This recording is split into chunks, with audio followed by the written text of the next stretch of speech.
시청자 여러분 안녕하십니까. 그동안 저희 자유헌정포럼TV는 무지막지한 세력들에 의해서 채널이 폭발을 당했습니다. 하지만 저희 헌정포럼은 이에 굴하지 않고 대한민국의 헌정 질서를 위해서 사력을 다해서 매진할 것을 우리 시청자 여러분께 알려드리겠습니다. 지금 세계는 전쟁 중입니다. 부정카르텔 선거와 함께 온 세계가 미국에 쏠려 있습니다. 국내 제도권 매체인 연합뉴스는 지난 1월 19일 미 FBI가 미국 폴턴 카운티에 있는 선거관리사무실을 압수수색했습니다. 압수수색 과정에서 700여 박스에 이르는 관련 기록을 지금 분해 중에 있다 합니다. 이 부정카르텔은 국민 모두가 주시하는 바와 같이 한국이 처해 있는 부정선거 논란과 인맥상통하는 바가 있어서 저희 자유헌정포럼은 지난 1월 6일 국회에서 사전투표 무엇이 문제인가에 대한 토론을 가진 바가 있습니다. 이는 국회 국민의힘의 국가안전기획위원회가 공동으로 주최한 행사로서 그 파급은 국회가 드디어 이 사전투표에 대해서 관심을 갖기 시작했다는 것입니다. 그래서 오늘은 사전투표 무엇이 문제가 있는가에 대해서 또 지금 AMEC 등 미르 시스템과 관련된 여러 선거 관련 기업들에 대해서 연구 중에 있는 뭐가 문제인가에 대해서 우리 알아보는 시간을 갖도록 하겠습니다. 네, 먼저 출연하신 분을 소개해 드리겠습니다. 경남 창원에서 17, 18대 재선하신 권경석 전 의원님을 소개하겠습니다. 네, 반갑습니다. 그 다음은 그 미르 문제 등 AMEC에 대해서 지금 연구하고 계시는 장성태 전 포럼 상무이사를 소개하겠습니다. 안녕하십니까? 네, 권 의원님. 네, 지금 사전투표가 문제가 되고 있는데요. 첫째는 국민들이 사전에 투표하든 당일 본투표를 하든 똑같은 절차에 의해서 똑같은 효력을 발생하리라고 믿고 있죠. 그런데 내막은 그렇지 않다는 것으로 나타나고 있지 않습니까? 무엇이 문제겠습니까? 네, 우선 이 사전투표제는 2014년부터 투표율 제고를 위해서 어떻게 하면 유권자에게 그 투표 편의를 확대할 것인가 여기에 중점을 두고 실시한 선거제도입니다만 벌써 11년 됐습니다.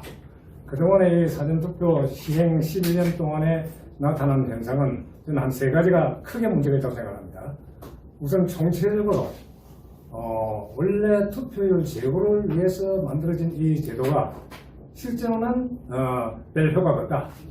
사전투표율은 올라갔지만 본투표율이 내려갔기 때문에 전체적인 득표 기여도는 미미하다. 실패한 제도죠. 그럼에도 불구하고 효과라도 다른 효과라도 있으면은 그런가 좀 인내를 하든지 수용을 하겠습니다만은 알다시피 사전투표제의 위헌-위법성 때문에 엄청난 논란이 이루어지고 있고 특히 그 피해는 엄청납니다. 이와 같이 총체적으로 실패한 제도를 지금도 그대로 시행하고 있다는 것은 있을 수 없는 일입니다. 이와 관련해서 제가 두 가지만 더 말씀을 드리겠습니다. 크게 보면은 이 선거는 사전투표제는 헌법상의 평등선거, 기회평등의 원칙을 무시한 선거다. 그래서 원칙이 예외에 짓밟히는 선거다. 여러분 주객 전도라는 말을 들어보셨죠? 이거는 바로 원칙과 예외 중에 예외가 원칙을 짓밟는 선거다. 바로 이렇게 표현할 수 있습니다. 네, 그러면 구체적으로 한번 짚어보겠습니다. 네. 그래서 첫째는 그 평등, 기회평등의 원칙 위반인데 아까 말씀드린 대로 이 선거라는 건 똑같은 조건하에 똑같은 목적을 달성하기 위해서 실시하는 그런 그 국민의 주권 행사이기 때문에 평등 선거, 기회평등의 선거는 매우 중요한 헌법적 원칙입니다. 그런데 이거 완전히 짓밟았습니다. 그럼 구체적으로 한번 들어가보죠. 한번 보십시오. 이 사전투표하고 본투표만 편의상 바로 대비를 해보겠습니다. 우선 이 사전투표는 대한민국 유권자는 누구나 신분증 하나만 가지면 아무데나 가서 투표할 수 있다. 이런 제도입니다. 근데 이거는 본투표가 어떻게 다르냐? 첫째는 신고도 예약도 없이 지 마음대로 아무데나 가서 투표하기 때문에 본투표하고 확인해보면 된다. 여러분 본투표 하신 분들도 아시겠지만은 선거인 명부라는 게 있죠. 선거인 명부에다가 자기 사인하지 않으면 투표 용지 안 나옵니다. 그런데 사전투표는 그냥 신분증 하나만 달랑달랑 들고 컴퓨터 안에 집어넣으면 또 이게 맞으면은 그냥 투표 용지가 나오기 때문에 첫째는 선거인 명부가 없다. 그렇죠. 네.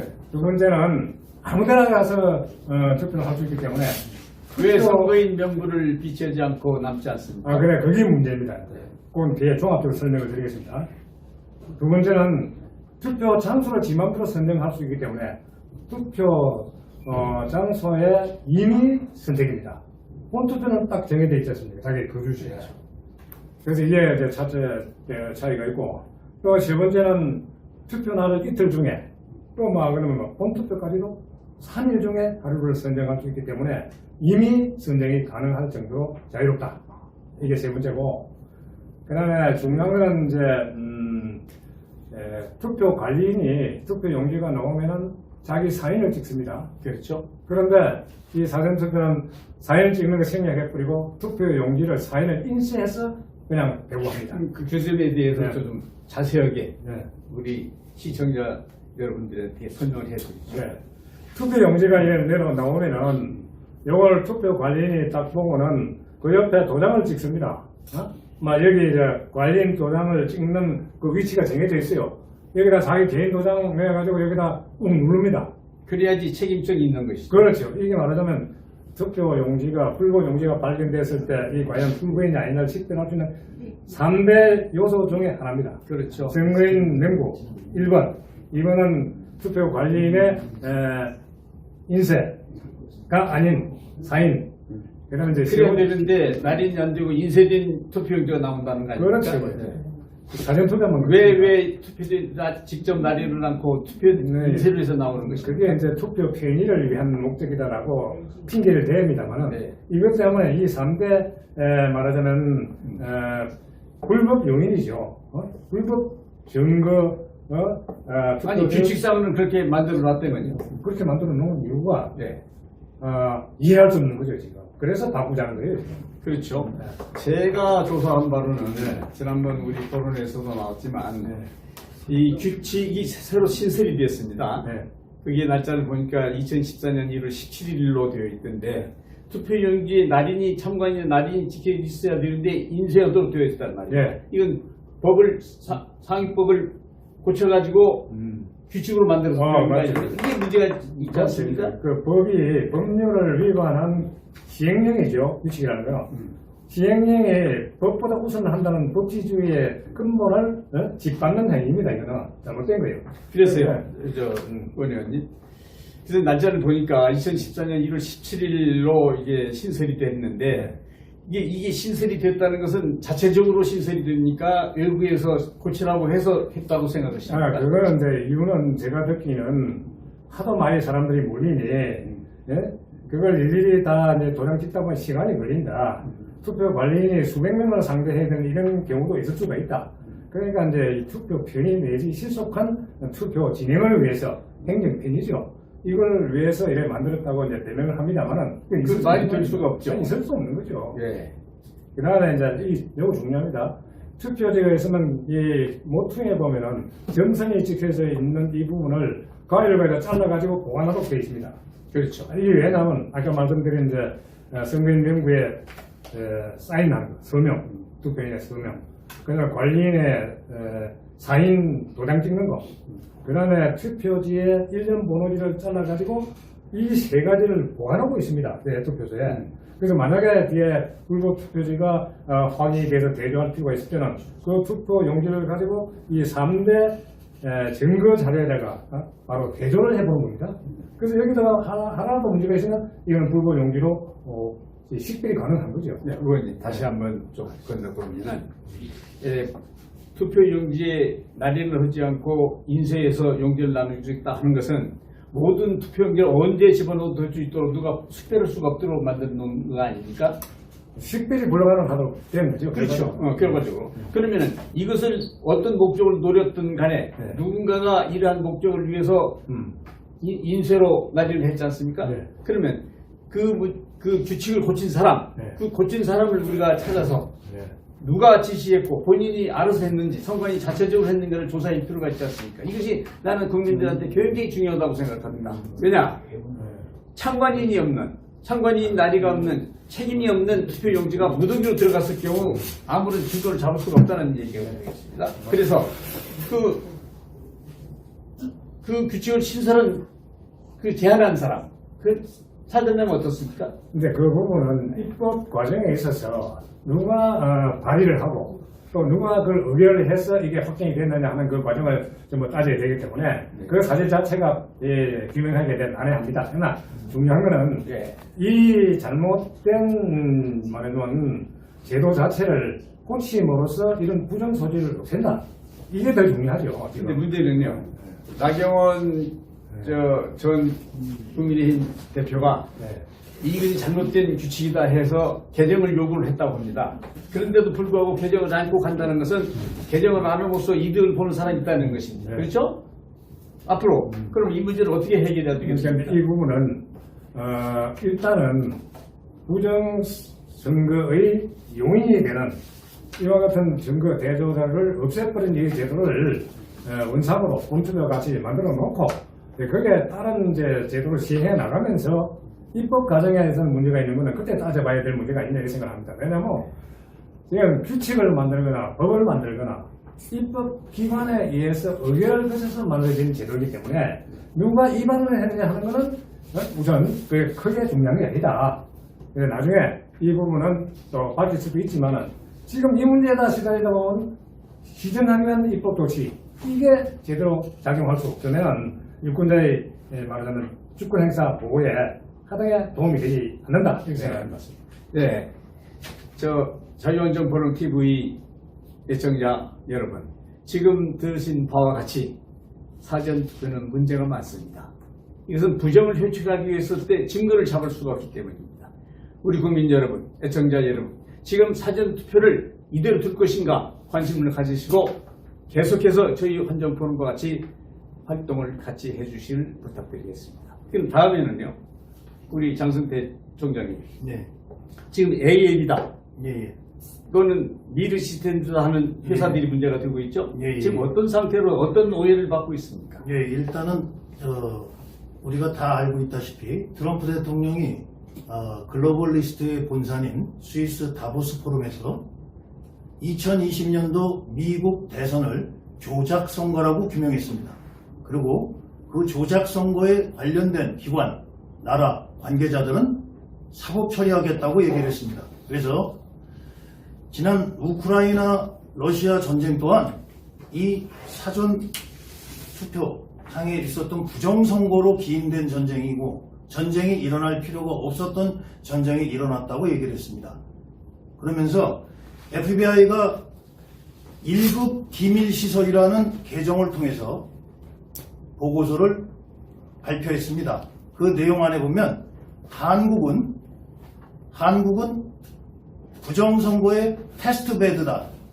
그러니까 시험하는 장소라는 뜻입니다. 그리고 파일럿 테스트다. 성능 실험하는 곳이라고 했습니다. 어디가요? 한국이요. 저희는 피해자가 아니라 국제 사기 선거 카르텔의 공범이 된 겁니다.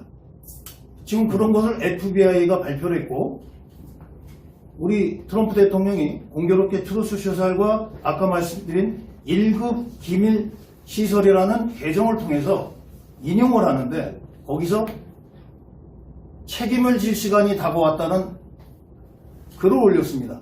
그 올리고 나서 28일 날 미국 16개 정보기관의 시장인 툴시 게버드가 이끄는 FBI가 전격적으로 조지아주 애틀란타에 있는 선거센터를 급습했습니다.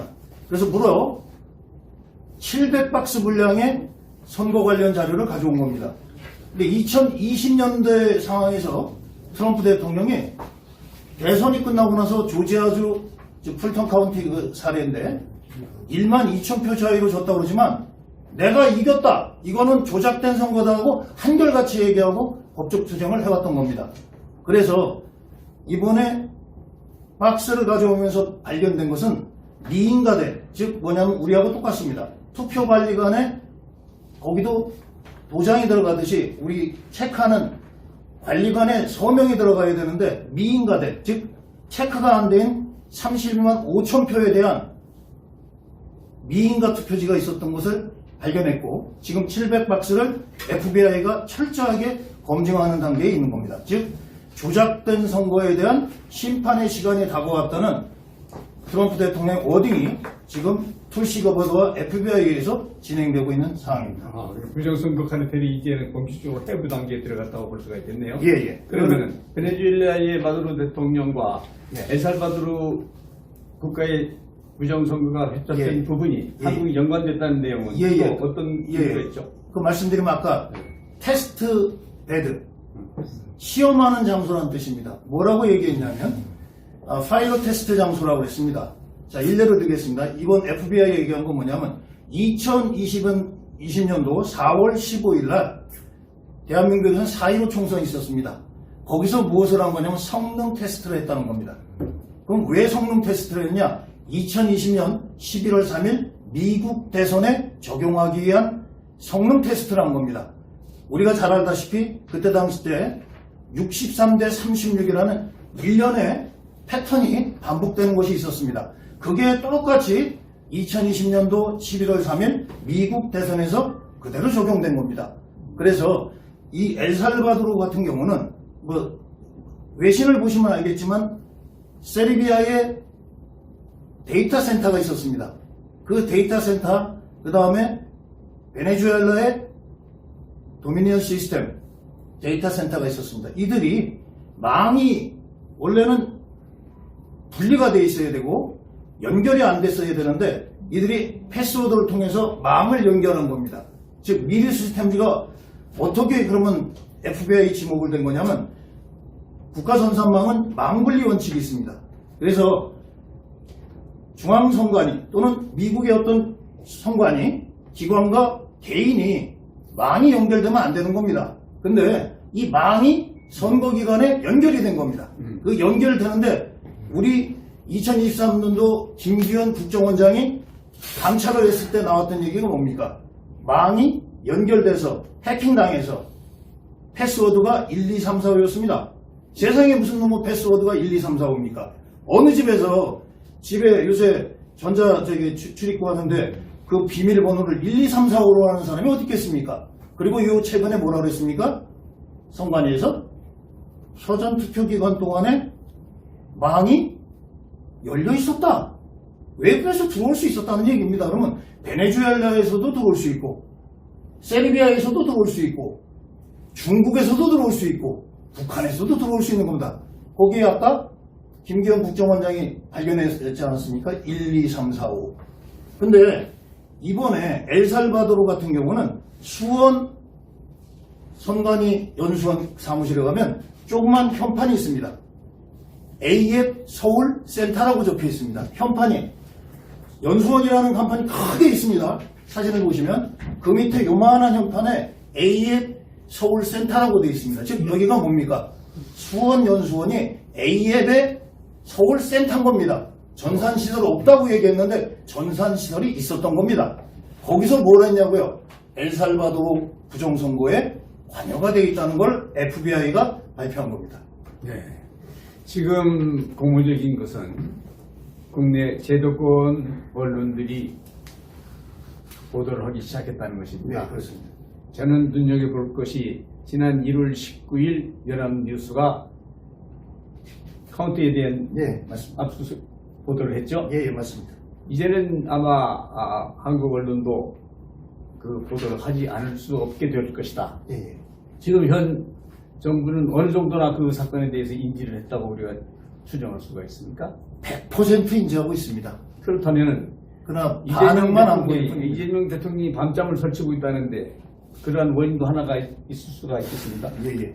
지금 아까 말씀하신 우리 권경석 의원님께서 말씀하신 그 사전투표제에서 사전투표 관리관의 도장이 없이 지금 하는 그런 부정행위와 똑같이 이 지금 풀턴 카운티도 똑같은 겁니다. 사인 없이 미인가된 31만 5천 표를 즉 유령표를 집어넣은 부분이 된 것입니다. 존경하는 자유언론 포럼 TV 예청자 여러분, 지금 우리는 급박한 시대를 살고 있습니다. 우리가 행사한 주권이 부정선거에 의해서 행여 다른 사람들의 표로 둔갑을 하지 않았는지 지금 눈을 똑바로 뜨고 지켜볼 시대가 아닌가 싶습니다. 시청해 주셔서 감사합니다.